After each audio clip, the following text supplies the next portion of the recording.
Praise the Lord. സ്നേഹമുള്ളവരെ, വിശുദ്ധ യോഹന്നാൻ്റെ സുവിശേഷം 14-ാം അധ്യായം 1 മുതൽ 6 വരെയുള്ള തിരുവചനങ്ങളാണ് ഇന്ന് വിചിന്തനത്തിനായി എടുത്തിരിക്കുന്നത്. നിങ്ങളുടെ ഹൃദയം അസ്വസ്ഥമാകേണ്ട, ദൈവത്തിൽ വിശ്വസിക്കുവിൻ, എന്നിലും വിശ്വസിക്കുവിൻ. എൻ്റെ പിതാവിൻ്റെ ഭവനത്തിൽ അനേകം വാസസ്ഥലങ്ങളുണ്ട്. ഇല്ലായിരുന്നുവെങ്കിൽ നിങ്ങൾക്ക് സ്ഥലമൊരുക്കാൻ പോകുന്നു എന്ന് ഞാൻ പറയുമായിരുന്നോ? ഞാൻ പോയി നിങ്ങൾക്ക് സ്ഥലമൊരുക്കി കഴിയുമ്പോൾ ഞാൻ ആയിരിക്കുന്നിടത്ത് നിങ്ങളും ആയിരിക്കേണ്ടതിന് ഞാൻ വീണ്ടും വന്ന് നിങ്ങളെയും കൂട്ടിക്കൊണ്ടുപോകും. ഞാൻ പോകുന്നിടത്തേക്കുള്ള വഴി നിങ്ങൾക്കറിയാം. തോമസ് പറഞ്ഞു, കർത്താവേ, നീ എവിടേക്ക് പോകുന്നു എന്ന് ഞങ്ങൾക്കറിഞ്ഞുകൂടാ, പിന്നെ വഴി ഞങ്ങൾ എങ്ങനെ അറിയും? യേശു പറഞ്ഞു, വഴിയും സത്യവും ജീവനും ഞാനാണ്. എന്നിലൂടെ അല്ലാതെ ആരും പിതാവിൻ്റെ പക്കലേക്ക് എത്തുന്നില്ല. യേശുവാണ് പിതാവിൻ്റെ പക്കലേക്കുള്ള വഴി.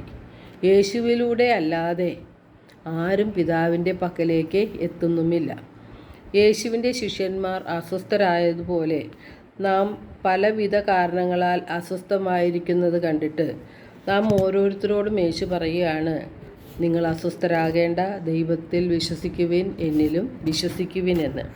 സ്വർഗത്തിൽ നിന്ന് വന്ന് സ്വർഗത്തെക്കുറിച്ച് പഠിപ്പിച്ച് സ്വർഗത്തിലേക്ക് പോയ യേശുനാഥൻ ഈ ലോകത്തിലേക്ക് വീണ്ടും വരികയാണ്.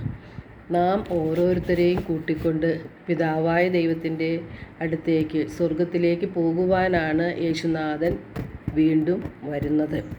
സ്വർഗത്തിലേക്ക്, പിതാവിൻ്റെ പക്കലേക്ക് പോകുവാനായിട്ട് നാം നേടിയെടുക്കേണ്ടത് വിശുദ്ധിയാണ്. വിശുദ്ധി പ്രാപിക്കുവാനുള്ള വഴിയാണ് യേശുനാഥൻ കാണിച്ചു തരുന്നത്. 1 തെസ്സലോനിക്ക 4:3 പരിശുദ്ധാത്മാവ് പറയുന്നു, നിങ്ങളുടെ വിശുദ്ധീകരണമാണ് ദൈവം അഭിലഷിക്കുന്നത്. അസന്മാർഗികതയിൽ നിന്ന് നിങ്ങൾ ഒഴിഞ്ഞു മാറണം. 4:7 പറയുന്നു, അശുദ്ധിയിലേക്കല്ല വിശുദ്ധിയിലേക്കാണ് നിങ്ങളെ വിളിച്ചിരിക്കുന്നത്.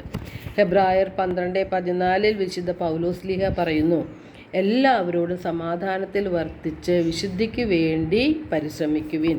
വിശുദ്ധി കൂടാതെ ആർക്കും ദൈവത്തെ ദർശിക്കുവാൻ സാധിക്കുകയില്ല. ദൈവകൃപ ആർക്കും നഷ്ടപ്പെടാതിരിക്കാൻ ശ്രദ്ധിക്കുവിൻ. വിദ്വേഷം മൂലം പലരും അശുദ്ധരായി മാറുന്നു. വിദ്വേഷത്തിൻ്റെ വേര് വളർന്ന് നമ്മിൽ ഉപദ്രവം ചെയ്യുകയാണ്. അതുകൊണ്ട് തന്നെ നാം വിദ്വേഷം മൂലം അശുദ്ധരായി മാറുന്നു. മത്തായി 11:28 യേശു പറയുന്നു, അധ്വാനിക്കുന്നവരും ഭാരം വഹിക്കുന്നവരുമായ നിങ്ങളെല്ലാവരും എൻ്റെ അടുക്കൽ വരുവിൻ, ഞാൻ നിങ്ങളെ ആശ്വസിപ്പിക്കാം.